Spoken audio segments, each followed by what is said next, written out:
Grace, Hola, buen día.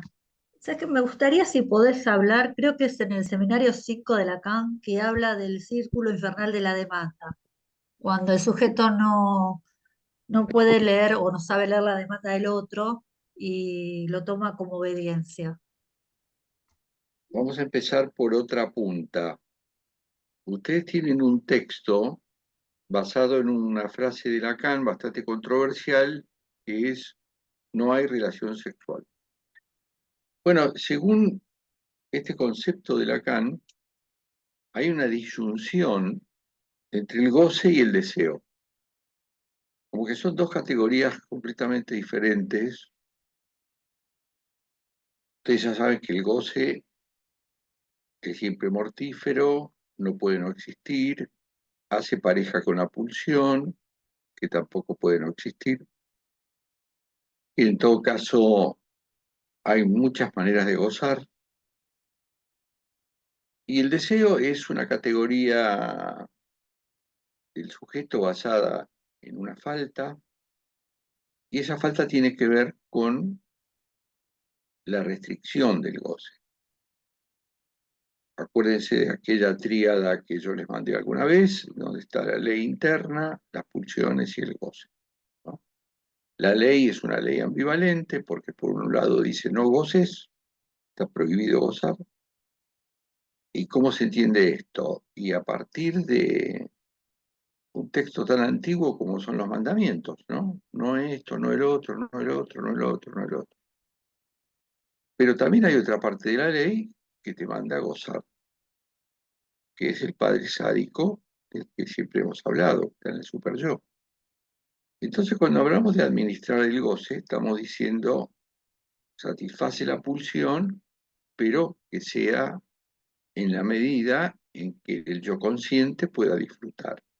Ahora, no podemos esquivar el hecho de que también mezclado con eso está el disfrute del padre sádico.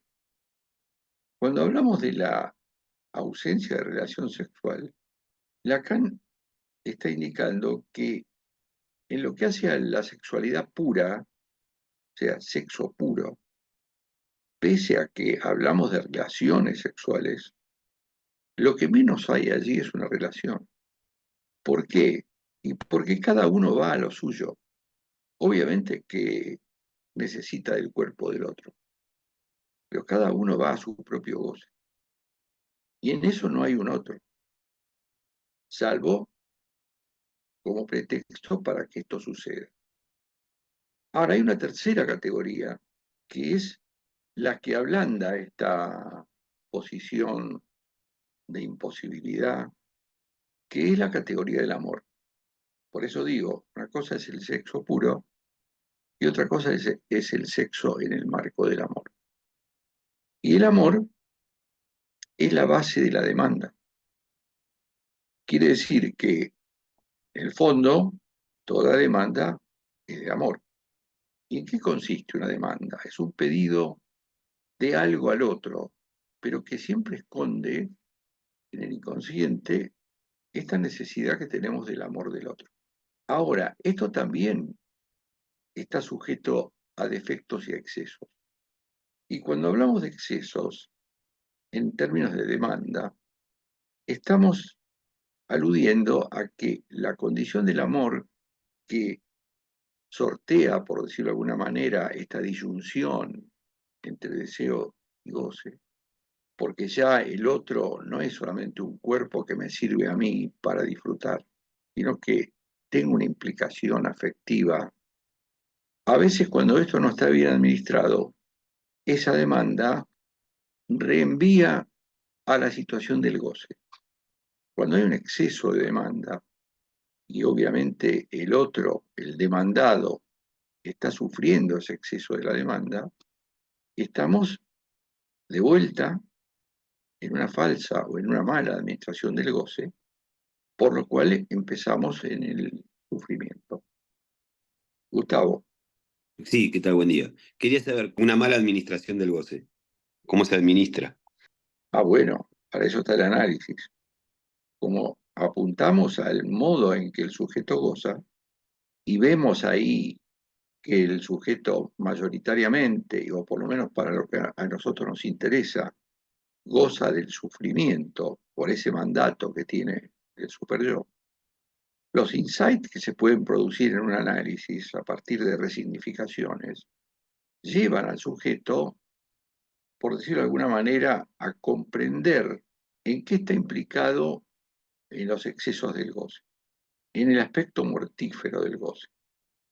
La idea de un buen análisis es poder salir reordenando dónde gozar de una manera, dónde gozar de otra, ya que no es posible dejar de gozar del modo terrible, del modo en que manda el padre sádico. El asunto, cuando hablamos de administración, es una cuestión económica en sentido esencial. Es decir, ¿cómo puedo yo, si el goce va de la cosquilla a la parrilla, ubicarlo más del lado de la cosquilla, por decirlo de algún modo? Grace. También Lacan habla de un super yo precoz, ¿no? Y voy, sí, esto como lo que preguntaba Gustavo, cómo se hace en la clínica, porque me imagino que acá hay más, hay un buen anudamiento entre lo imaginario y lo real, y lo que está fallando es lo simbólico, ¿no? En esto de esta demanda. ¿Cómo se hace en la clínica? O sea, ¿qué intervenciones o por dónde se va como a la dirección de la cura? No sé si me explico. Sí, sí. Bueno, hay un texto de Freud que muchas veces queda medio como de costado, que se llama Esquema del psicoanálisis. Es un texto bastante antiguo y obviamente que estamos hablando de Freud y no de Lacan, pero es importante un aspecto de ese texto en donde dice que la función del analista, como función, no como persona, como función, es en perspectiva reemplazar al padre sádico que tenemos adentro de su persona. Porque justamente el discurso analítico es el riguroso negativo del discurso del amo. Nosotros vivimos una vida regida en parte por el discurso del amo, porque lo hemos heredado de nuestros padres, que fueron los primeros amos. Ahora, torturados por ese super yo sádico que nos manda a gozar, fracasar, arruinarse, como siempre les digo, la función del analista, al operar desde el discurso analítico, es un discurso absolutamente neutro, por eso es tan diferente la postura del analista de la postura del psicólogo tradicional, cognitivo-conductual, que está parado en otro discurso del amo, porque cree en la normalidad de los sujetos, en que hay una manera de universalizar la normalidad del sujeto, por algo viene de la universidad. Nosotros no, nosotros estamos parados en el discurso analítico, mayoritariamente, en donde la neutralidad es absolutamente crucial. Entonces, el sujeto en análisis se encuentra con un discurso radicalmente opuesto al que viene escuchando y al que está sometido, que es el discurso del amo, que viene desde los padres hasta los estamentos del Estado, lo que quieran llamarle, las empresas, las instituciones en las que convive con otros, bajo normas generalmente injustas. Freud es muy claro en eso. Se trata de que la función del analista reemplace en perspectiva y en alguna medida, porque nada de esto es perfecto, reemplace y desplace el discurso del amo, el padre terrible que tenemos ahí. Y esta es una manera clínica, práctica, de administrar los goces, en la medida en que no tenemos el reemplazo de un discurso del amo por otro discurso del amo, que es lo que haría alguien que te dice que tenés que hacer, te dice no hagas esto, que te juzga por lo que hiciste. Creo que va por ahí la cosa. Mario, consulta, el psicoanálisis, ¿vos considerás que es una ciencia? Es una ciencia conjetural. La intención de Lacan es transformarlo en una ciencia comparable a las otras y por eso mete los matemas, la lógica, la topología, el estructuralismo, pero no es comparable con una ciencia tradicional, porque la ciencia tiene tres categorías. Tiene un objeto, tiene un método y tiene leyes. Acá las leyes y el método está claro, pero el objeto no se ve, es el inconsciente. Entonces ahí tenemos un problema. Y otro que está en la misma línea, pero digamos por su cuenta, es Alfredo Eidelstein, que intenta también transformar el psicoanálisis en una ciencia que se aleje de lo conjetural, pero por lo menos desde mi punto de vista, no puede no ser conjetural. Y por eso esta frase que siempre le recuerdo de Freud: el diagnóstico viene después del tratamiento. Uno nunca puede estar seguro cuando se trata de personas, ni aquí, ni en psicología social, ni en ninguna experiencia del mundo psi, podemos estar seguros de que lo que decimos como intervención sea pertinente, tenga efecto, produzca un salto cualitativo a lo simbólico. Nunca vamos a estar seguros. Ramiro. Sí, Mario, dos cosas. Bueno, una es que ahí podemos leer la pregunta de Diana y ahí la leo en voz alta si querés. Y la otra sobre lo que dice Gustavo es, también hay que sacarse la idea de que ciencia hay un solo criterio para decir que es algo científico, ¿no? O sea, hay muchas cuestiones en duda acerca de qué es científico dependiendo de qué teoría. Por ejemplo, utilizamos hoy mucho la teoría de Chomsky en cuanto a lo que es el lenguaje, es decir, todos los idiomas conocidos del ser humano hasta ahora encajan perfecto en el esquema de Chomsky. No obstante, según los criterios empíricos que conocemos, no es científico. Pero si usamos otros criterios conocidos, como los de Lakatos, por ejemplo, encaja perfectamente, e incluso el psicoanálisis para Lakatos es científico y cumple la rigurosidad de la ciencia. Entonces, toca, digamos, entender que, aunque Internet nos haga creer que o es ciencia o es no ciencia, hay discusiones de todas las ciencias para si son ciencias o no. Y bueno, leo lo que decía Diana Mario. Escribe, si Lacan tiene una perspectiva diferente a Freud respecto de la función del analista y este desplazamiento del discurso del amo. En el fondo no. No se olviden que Lacan siempre insiste: soy freudiano a rajatablas. Él comparte la idea de que el discurso analítico, de hecho él lo formalizó, porque Freud no hablaba del discurso analítico como tal, como discurso, ¿no? Como esquema, no como un decir, sino como un esquema. ¿Desde dónde hablas? En ese punto están de acuerdo en que la figura del analista en términos de función tiende, y esto tiende significa un no todo también, siempre deja un rango de imposibilidad, y ahí está lo real, tiende a desplazar y reemplazar el discurso del amo que todos tenemos incorporado como heredero del complejo de Edipo. El superyo es el heredero del complejo de Edipo. Lamentablemente tiene esas dos caras, una de las cuales está basada en el masoquismo primordial y en la pulsión de muerte. Por eso nos manda a gozar, y por eso Lacan recurre al filósofo Kant cuando habla del imperativo categórico kantiano aplicado al psicoanálisis. El imperativo categórico del superyo, ese aspecto del superyo, es gozar, gozar con signos de admiración. O sea, consumite en el goce y en la satisfacción completa de las pulsiones. Pero en eso están de acuerdo, no tiene otra perspectiva. Las diferencias con Freud por momentos son grandes. No nos olvidemos que Lacan se basa en la doctrina del significante. Lacan no cree que en el inconsciente haya representaciones reprimidas. Lacan habla de un inconsciente estructurado como un lenguaje, donde hay una estructura significante, no representaciones reprimidas. Inclusive no habla de represión. Tienen muchas diferencias en ese sentido.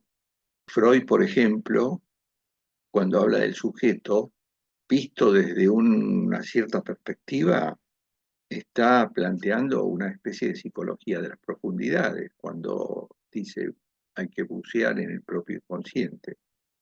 Y Lacan hace un giro cuando redefine la palabra sujeto. Sujeto no es una persona, o no es solamente una persona, sino que es un efecto de la articulación significante en el marco de una sesión. Grace, Por lo que dijiste, te pregunto esto en cuanto a las diferencias. Porque Freud decía hacer consciente lo inconsciente, en cambio Lacan dice que el yo tiene que ir al ello, ¿no? ¿Cuál es esa diferencia? ¿Cómo la ves vos? bueno, Freud tiene una frase que dice, aparte de la que vos dijiste, que es una frase controversial, porque hay psicólogos, y a mí me ha tocado una supervisión bastante complicada, porque una psicóloga recién recibida, que tenía en consulta un paciente oncológico, pero él no sabía que era un paciente oncológico. Ella, basada en la frase de Freud, hacer consciente lo inconsciente, le dijo, yo le voy a decir algo que su inconsciente ya lo sabe. Y le dijo el diagnóstico, y por supuesto que lo desestabilizó y hubo que llamar a una emergencia psiquiátrica porque lo desestabilizó totalmente. ¿Eso es hacer consciente lo inconsciente o eso es poner lo que ella quería? O sea, me parece que hacer consciente lo inconsciente es otra cosa. Por eso ella entendió mal, pero la frase de Freud se presta a eso, porque hacer consciente lo inconsciente, ¿qué me querés decir? ¿Hay que eliminar la represión? No, eliminar la represión es la psicosis. Ahora, hay elementos que están inconscientizados que no debieran estar ahí, y porque están ahí, como el aparato psíquico es económico, cada vez que absorbe algo que no debiera estar ahí, devuelve algo que es tóxico para la conciencia, como podría ser un síntoma. Pero no podemos extrapolar a ser consciente todo el inconsciente, porque eso es un disparate. Obviamente, esta mujer entendió mal. Y el otro punto, Lo que dice Lacan, que el yo tendría que ir al ello. Donde el ah, ello era, el yo ha de venir. Esa es la frase de Lacan. no, la frase de Freud es donde era el yo ha de advenir. Sí, Lacan lo que dice cuando juega con la doble traducción de la palabra yo, moi y je, lo que está diciendo es lo que era el ello, el je ha de advenir. O sea, ahí hace una diferencia entre dos definiciones de la palabra yo. Una cosa es el yo consciente, el de todos los días, y otra cosa es el je, que es la pata yoica del inconsciente. Cuando a vos te sale un fallido, ahí también hay un yo, pero no es un yo llamado yo moi o yo terminal. Entonces, yo me tomo de ese fallido porque para mí es una especie de piedra preciosa que aparece en el discurso. Es directamente un mensaje del inconsciente o un sueño. Lacan dice, el ye, pata yoica del inconsciente, es como una boquita que se abre y se cierra, y por eso le llama sujeto evanescente. Aparece y desaparece, muy de vez en cuando, porque el yo moi trata de controlar el discurso. Tenemos un emergente que es el siguiente. Hablan del síntoma, que es la traducción francesa de la palabra síntoma. Pero cuando Lacan hace la diferencia, que se nota mucho más en castellano, porque decimos síntomas y decimos síntoma. La diferencia es la siguiente. El síntoma como tal, como lo venimos estudiando desde Freud, es algo que aparece en el sujeto indeseable. Y partimos de la base que no hay neurótico sin síntoma. El síntoma siempre está más o menos desagradable, pero siempre está en el orden de lo indeseable, ya sea un síntoma somático, ideativo o conductual. ahí Lacan se basa en algo que dijo Freud. El neurótico ama su síntoma como el psicótico ama su delirio. ¿Y esto qué significa?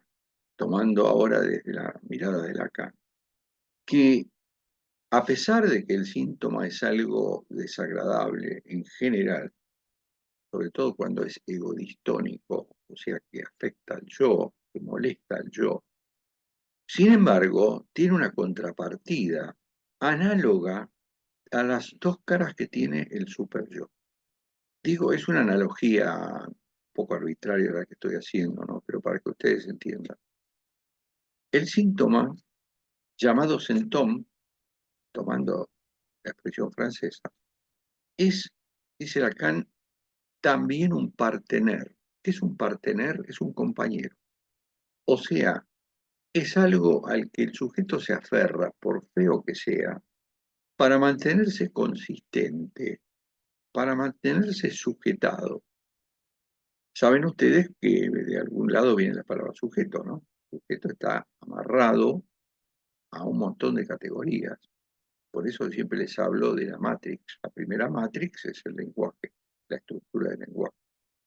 Y después están los discursos que arman la ficción que nosotros llamamos realidad.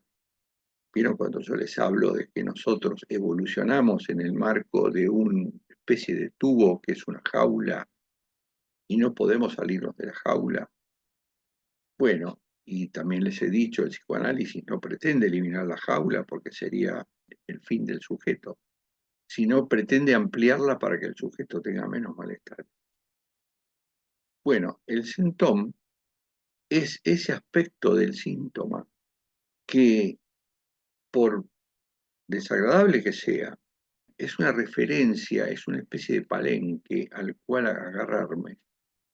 Y por eso en el nudo Borromeo, que aparece como cuarto lazo, Lacan va a decir es un padre ortopédico. Ya sabemos, lo hemos visto, que el padre ortopédico clásico es el que se aplica en la psicosis. Como no hay padre interno, hay que meterle un padre por fuera, una ortopedia que tiene el problema de que se puede desarmar en cualquier momento. De hecho, a un psicótico compensado, si uno le saca las ortopedias, medicación, psiquiatra, grupoterapeuta, se brota de nuevo. En la vida del neurótico, el síntoma, por desagradable que sea, es una cierta garantía de acompañamiento. Es como si dijéramos, parte de mi identidad está basada en que tengo una disfunción.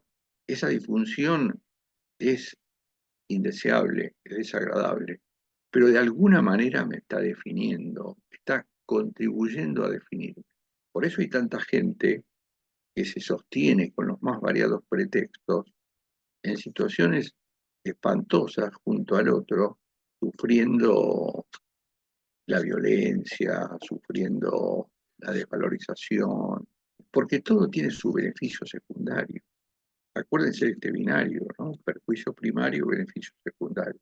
Y tomando este binario podemos decir que el síntoma, como tal, como lo conocemos desde Freud, es la parte del perjuicio primario, pero tiene ese beneficio secundario que me ayuda a darme consistencia a mí mismo, por exótico y contraintuitivo que parezca. Jorge, Bueno, yo quería preguntar si el síntoma no sostiene, ¿qué es lo que pasa a sostener a la persona una vez pasa por el proceso psicoanalítico y demás? Y bueno, otra pregunta también relacionada sería el discurso del amo, ¿por qué se sustituye?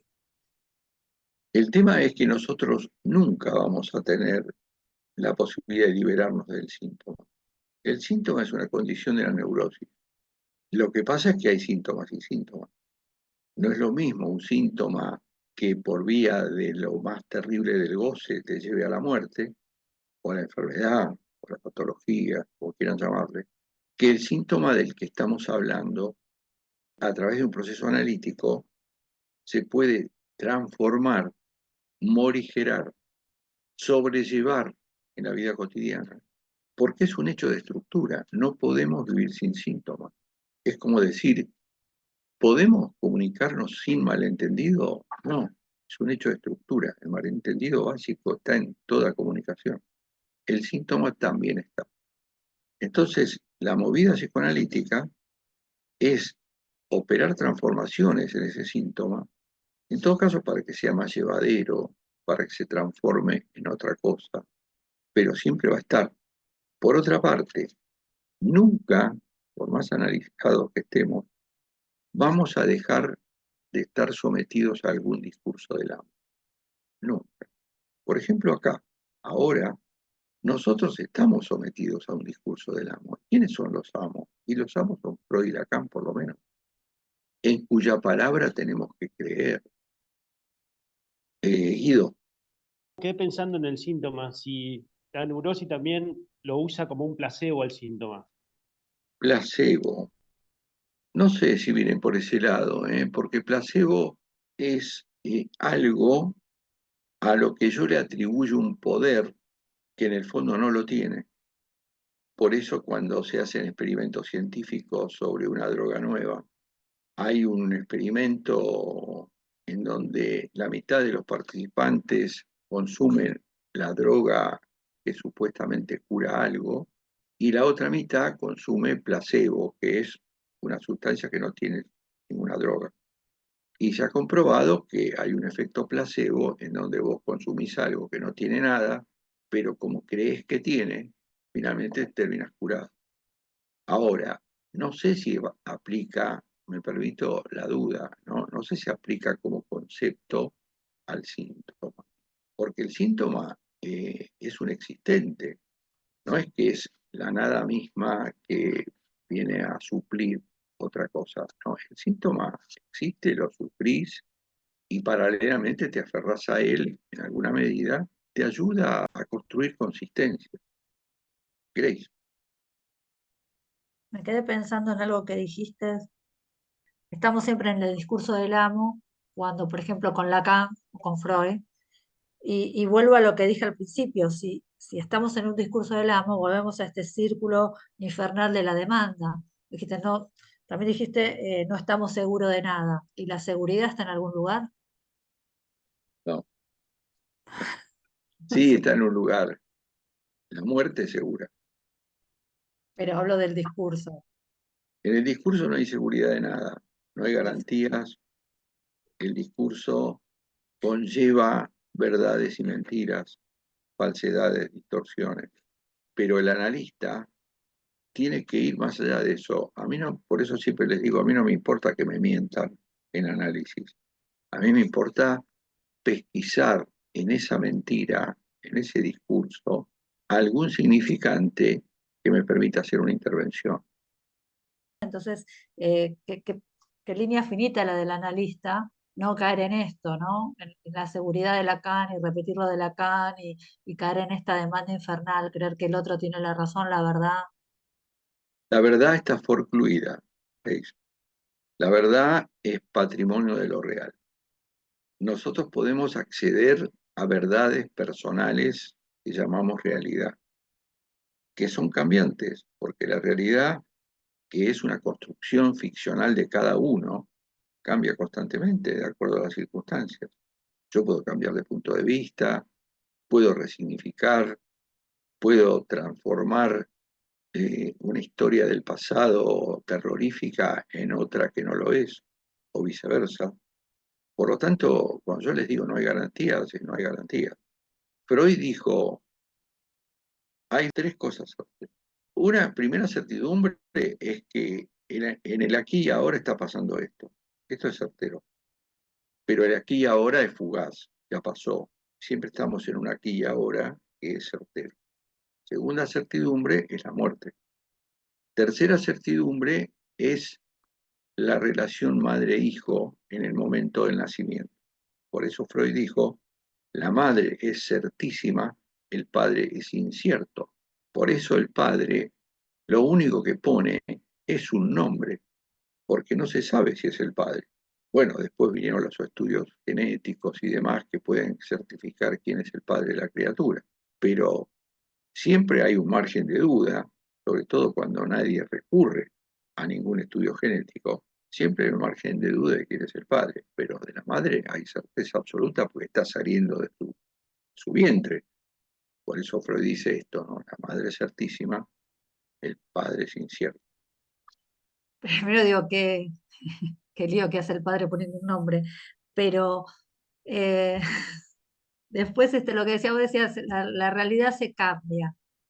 La verdad, puedo cambiar una verdad, dijiste, puede ser, o yo lo Sí, anoté mal. la verdad Y, con minúscula.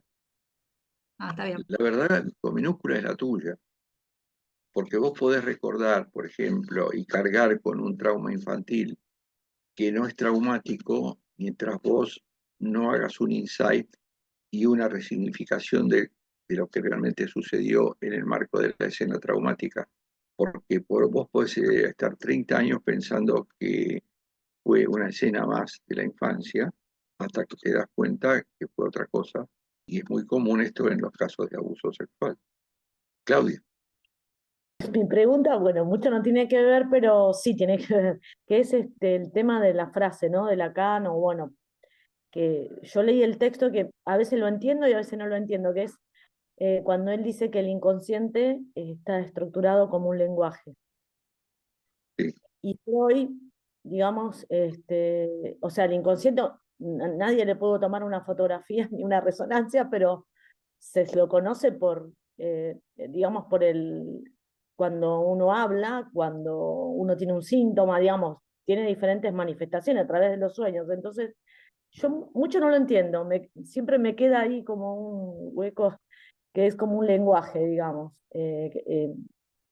Siempre me queda la duda, ¿no? Que no la entiendo completamente, pero bueno. claro. Bueno, lo que pasa es que al principio, cuando Freud comparó al aparato psíquico con un iceberg, el inconsciente estaba considerado como una especie de bolsa de gato. Ahí había cualquier cosa. Después Freud dijo, es el conjunto de las representaciones reprimidas. Después dijo, no solamente hay representaciones reprimidas, sino hay elementos que fueron percibidos por el sistema perceptivo y no quedaron fijados en la conciencia y son absolutamente inocuos, no producen síntomas. Por lo tanto, el inconsciente está lleno de un montón de cosas que no son representaciones reprimidas, son representaciones que no quedaron fijadas en la conciencia. Cuando Lacan dice el inconsciente está estructurado como un lenguaje, y ahí se nota su beta estructuralista, está diciendo no es una bolsa de gatos, tampoco es el conjunto de las representaciones reprimidas, porque él se basa en la doctrina del significante, sino que un discurso, es un discurso exótico que en todo caso después se articula con el gran otro. Por eso él dice, el gran otro es el discurso inconsciente. O sea, hay una otredad que curiosamente no aparece en nuestra percepción, lo ignoramos olímpicamente, salvo cuando estudiamos psicoanálisis, lo descubrimos por sus efectos y no en forma directa, como vos dijiste, no hay una resonancia que te muestre el inconsciente, y por lo tanto se aborda indirectamente. Evidentemente es un objeto que está fuera de nuestra percepción, es una conjetura también, pero como ha demostrado que existe, y una prueba de ello son los sueños, porque si no, vos podrías diseñar lo que soñás si estuvieran organizados por otra parte del aparato, y soñarías todas las noches cosas fabulosas, y sin embargo no es así. El inconsciente es algo ajeno, algo extraño, Lacan le llama lo éxtimo, que quiere decir, es un neologismo, ¿no? Es lo más extraño de lo íntimo. Es algo que está estructurado de una manera que podríamos llamar surrealista. Yo no sé si ustedes han incursionado en el surrealismo, que es un movimiento que todavía tiene vigencia. Digamos, el aspecto ideológico, intelectual, artístico, que se basa justamente en los desarrollos de Freud, porque en el manifiesto surrealista Le Breton nombra a Freud como referente. Ese discurso surrealista en donde rige el principio de contradicción, al revés que en la conciencia, donde rige la no contradicción, tenemos que tenerlo en cuenta y después tenemos que descifrarlo. No es fácil descifrar un discurso surrealista. Como para darles un ejemplo, para aportar una analogía, de repente ustedes van a ver una obra de arte, ya sea una obra de teatro, una pintura, con un tinte surrealista, y tal vez se queden pensando, "Ey, ¿y este tipo qué quiso decir con esto? No entiendo nada". Y de pronto, si ustedes tienen a alguien que les pueda explicar, ustedes van a encontrar una lógica detrás del disparate. Por eso les he recomendado, yo no sé si es en este grupo, que cuando ustedes vayan a una exposición de cuadros, de esculturas, y no solamente de corte surrealista, sino puede ser naturalista también, no vayan solos, vayan con un guía, porque el guía les enseña cosas de un cuadro que están más allá de lo que se puede ver del cuadro. Un cuadro gusta o no gusta de acuerdo a la estructura que lo gobierna. Y esa estructura generalmente no se ve. Si ustedes ven, por ejemplo, el cuadro de La Última Cena, analizado desde el punto de vista de un crítico de arte, se van a dar cuenta todos los artilugios a que recurrió Leonardo da Vinci para pintar en base a la perspectiva y todos los trucos que puso en ese cuadro, algunos de los cuales ni siquiera han sido descubiertos, algunos otros sí. Entonces, cuando ustedes van con un guía, ustedes le pueden sacar partido a una experiencia de ver una obra de arte, más allá de que ustedes pasen caminando y digan qué lindo cuadro o qué feo cuadro. O sea, hay una estructura de fondo que tiene una lógica, que tal vez no es la lógica de la vida cotidiana, pero es una lógica. Y en el inconsciente pasa lo mismo. El inconsciente no es un revoltijo de cosas, es algo estructurado. El problema es que hay que saberlo leer. Y por eso Lacan se interesó tanto por la psicosis, porque en la psicosis habla un inconsciente a cielo abierto. Lacan tenía pasión por los psicóticos y quería encontrar algún sentido en el discurso disparatado de un delirio. Bueno, en el inconsciente pasa eso. Por eso se dice, en la psicosis hay inconsciente a cielo abierto, en donde no hay barrera represiva, no hay nombre del padre, no hay un padre instalado que gobierne con la ley la mente de ese sujeto. En la neurosis, en el inconsciente y a través de un análisis van a encontrar esa estructuración que parece que no existe, pero que tiene presencia, y no solamente una mera presencia, sino que es el eje del aparato psíquico. Por eso Freud dice, el yo es un extraño en su propia casa, porque el verdadero dueño es el inconsciente. ¿Qué pasa? Se ve, no se siente y tendemos a negarlo. O sea, el yo es el esclavo de tres amos. El ello con sus pulsiones para Freud, el superyo con sus mandatos y el mundo externo con sus condicionamientos. Es rigurosamente así. Guido. Sí, Mario, ahí cuando hablaba del inconsciente y hablamos de las tópicas 1 y 2, pero el inconsciente también está dividido. Quiero decir, creo que hay un vacío y hay una caja negra dentro del inconsciente, ¿no? Esa es mi pregunta, Claro, si está dividido también el inconsciente. si vamos a la segunda tópica, vamos a encontrar aspectos inconscientes en los tres elementos de la tópica. En el superyo, en el ello y en el yo. En el yo, por ejemplo, están los mecanismos de defensa. En el superyo está gran parte inconscientizado. Lo que pasa es que cuando uno habla desde el superyo, tiene un discurso moralista ligado con el deber ser, que es lo que la gente común llama la voz de la conciencia. Pero en rigor, gran parte del superyo está inconscientizado y sobre todo por el hecho de que tiene doble cara, en donde por un lado es consecuente con las normas sociales vigentes y por el otro lado va absolutamente en contra de ellas. Por eso te manda a gozar. Bueno, y una de las dificultades que tiene esto es entender que la pulsión que nos rige es la pulsión de muerte. Lo que pasa es que nosotros tenemos asociada la muerte con algo siniestro, algo malo, algo terrible, pero si estamos en esta materia tenemos que reconsiderar la noción de muerte, por lo menos en términos de la pulsión, desde otro punto de vista. Y eso lo vamos a lograr si entendemos de qué va la pulsión. Es decir, la pulsión es una categoría descubierta por Freud, uno de los 4 conceptos fundamentales, uno de cuyos aspectos, aparte de la fuente zona erógena, aparte del empuje o fuerza motriz, aparte del objeto sobre el cual descargarse, tiene una finalidad que es la descarga. Lo que quiere la pulsión es la descarga completa y eso es la muerte.